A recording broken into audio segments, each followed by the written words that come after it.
Nilai keseimbangan ataupun keterampilan dalam mengendarai motor, tidak menurunkan kaki di jalan yang sempit. Ujian praktik pembuatan surat izin mengemudi atau SIM-C menjadi salah satu tahap yang membuat banyak pemohon was-was. Alasannya, rintangan yang harus dilewati dianggap sulit. Bahkan tidak sedikit yang harus mengulang kembali ujian praktik SIM untuk motor itu, selama berkali-kali hingga akhirnya bisa lulus. Banyak dari masyarakat yang juga mempertanyakan fungsi rintangan seperti zigzag dan berkendara membentuk angka 8, yang dianggap sebagai penyebab gagalnya mengikuti ujian praktik SIM-C. Menanggapi hal itu, Kapolri Jenderal Listio Sigit Prabowo memerintahkan Kepala Korps Lalu Lintas Kakor-Lantas Polri, Irjen Firman Santiabudi untuk memperbaiki proses ujian materi dan praktik pembuatan SIM.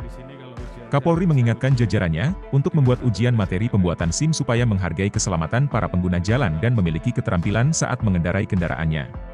Tak lama setelah itu Kepolisian Resor Bantul, Daerah Istimewa Yogyakarta membuat konsep baru ujian praktik pembuatan SIM-C untuk pengendara sepeda motor.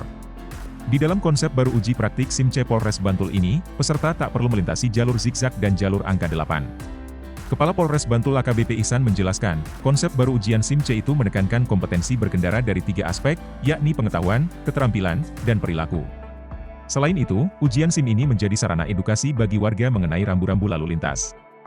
Ia menerangkan, ujian praktik SIM-C selama ini tak linear dengan ujian teori yang membahas marka jalan, rambu lalu lintas, dan sebagainya.